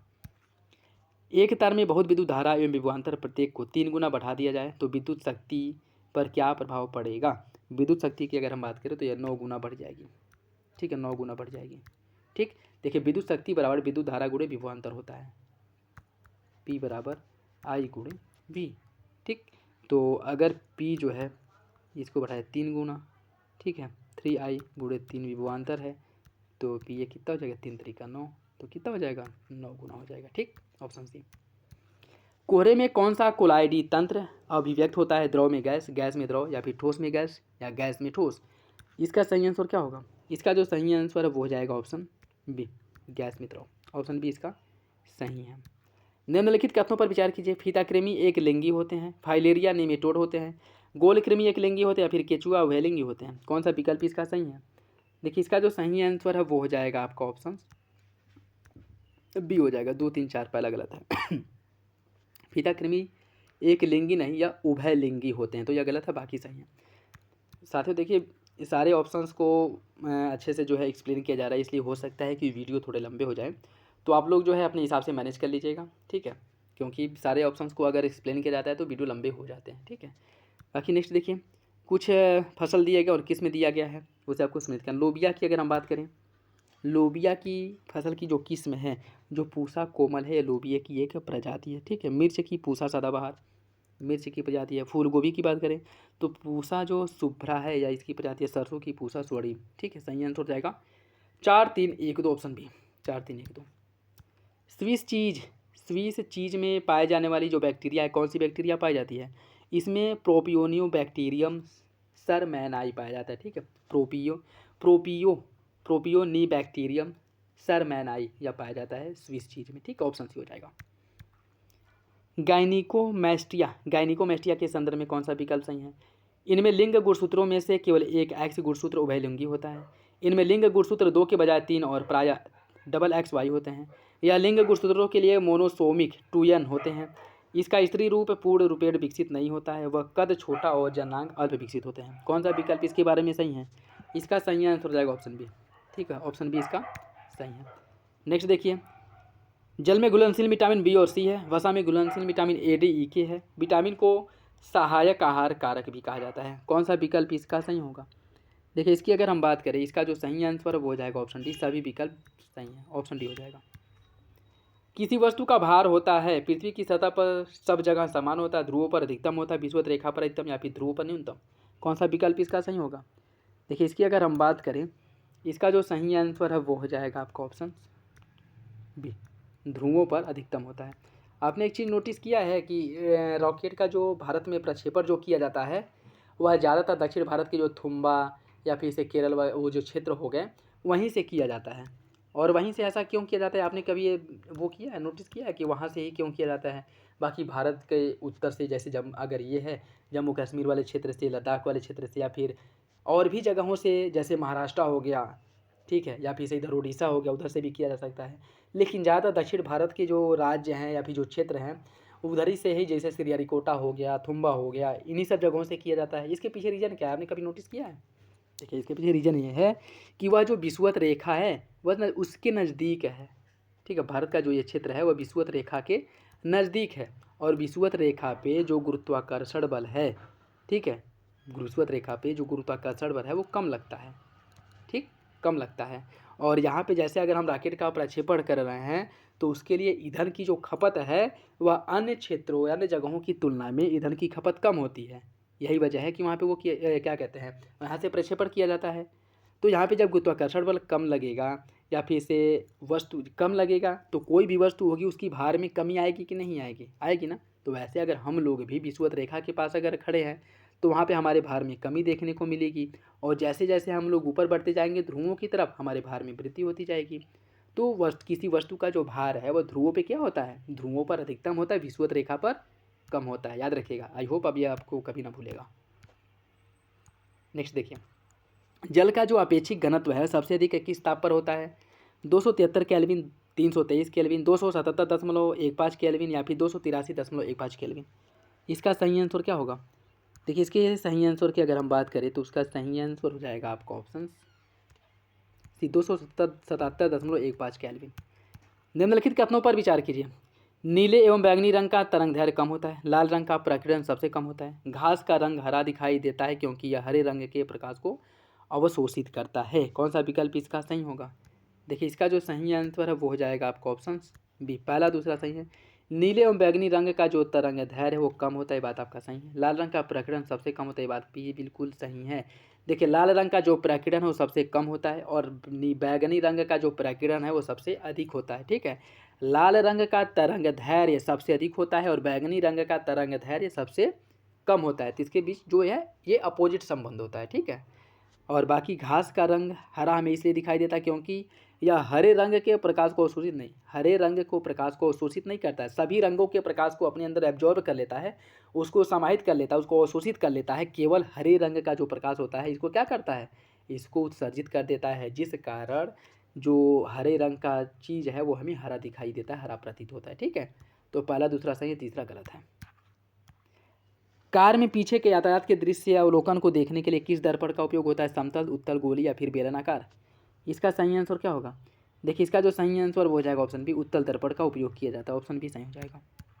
नेक्स्ट देखिए, यह जो है आपके करंट के क्वेश्चंस हैं तो इन्हें जो है हम स्किप करते हैं, बाकी जो है आगे बढ़ते हैं। और आई होप वीडियो आप लोगों को अच्छा लगा होगा।